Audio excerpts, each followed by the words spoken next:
COVID-19 versus economía. El COVID-19, un virus del que nadie hablaba y al que hoy todo el mundo conoce, puesto que es un tema de conversación e información cada minuto en todos los servicios informativos del mundo, entregando cifras actualizadas a nivel local, regional y global sobre el número de contagios, el número de recuperados y el número de fallecidos, afectación de la economía, etc.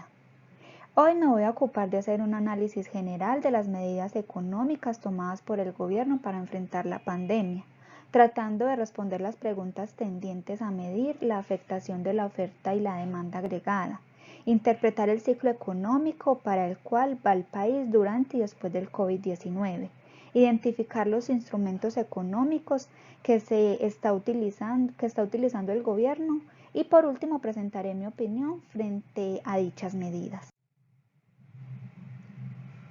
Como lo dije en la introducción, el COVID-19 era un desconocido total hasta hace algunos meses, pero hoy es un invitado obligado de las conversaciones a nivel familiar, económico, laboral, religioso, etc.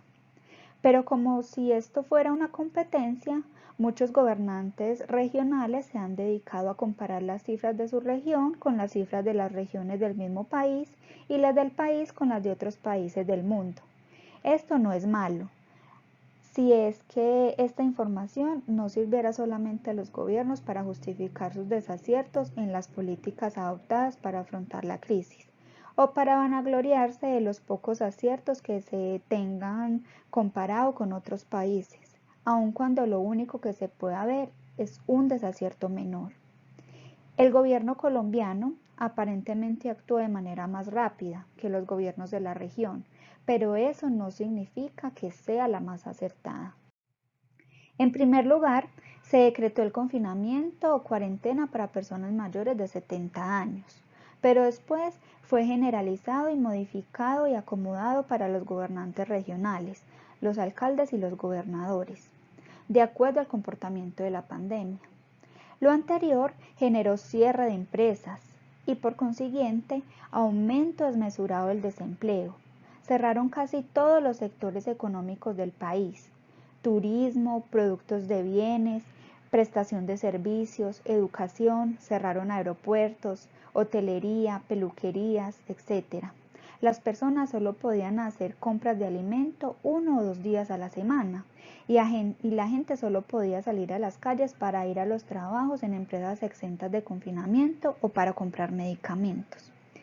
En estos momentos había que decidir entre la conservación de la economía y la preservación de la vida de los ciudadanos. El confinamiento hace que se genere desempleo, que las empresas paren la producción, que el comercio se paralice, que afecte negativamente la oferta y la demanda agregada. Si no hay producción, no hay empleo. Si no hay empleo, no hay dinero. Si no hay dinero, no hay demanda. Si no hay demanda, no hay producción.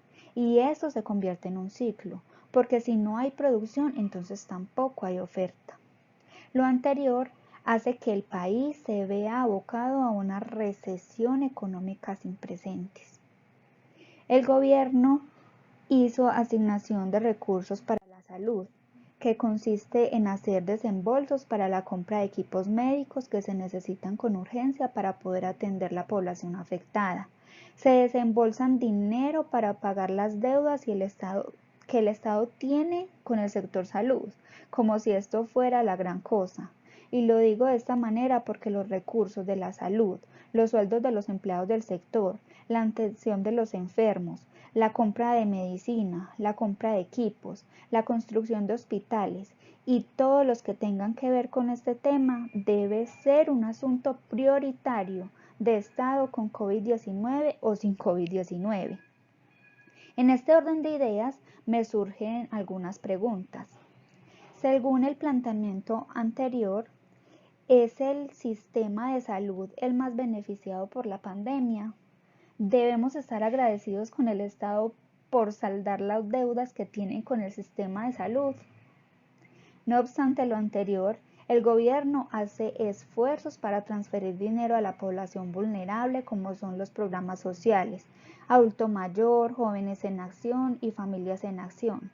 Se hicieron esfuerzos adicionales otorgando subsidios a la población apoyada de las bases de datos que posee el gobierno de las personas que deberían recibir estos subsidios. Adicional a lo anterior, se adelantó la devolución del IVA y personas más vulnerables del acuerdo al CISBEN. Y digo que se adelantó porque aunque esta es una política de Estado, no estaba programada para hacerse en los meses de marzo y abril de 2020. Se generaron subsidios para garantizar los pagos de nómina. El Banco de la República rebajó las tasas de interés con el fin de que la gente, las pymes y las empresas en general tengan mayor y más fácil acceso a los créditos.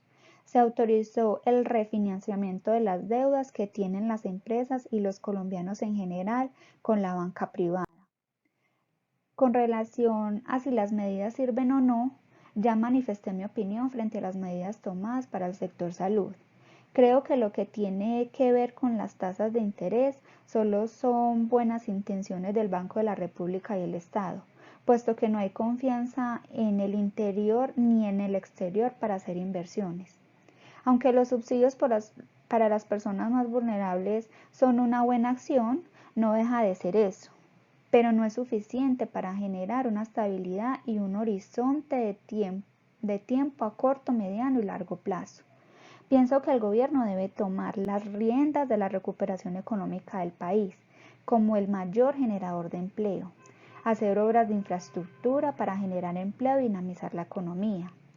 Se deben hacer reformas tributarias que beneficien a las empresas y a las personas con el fin de que haya un incentivo para producir y comercializar. Se debe incentivar la compra del producto nacional. Se debe generar un estancamiento en las tasas de interés con el fin de que se promueva la inversión extranjera. Definir también políticas económicas que ayuden el consenso nacional, lo cual redundará en generar confianza a los inversionistas extranjeros.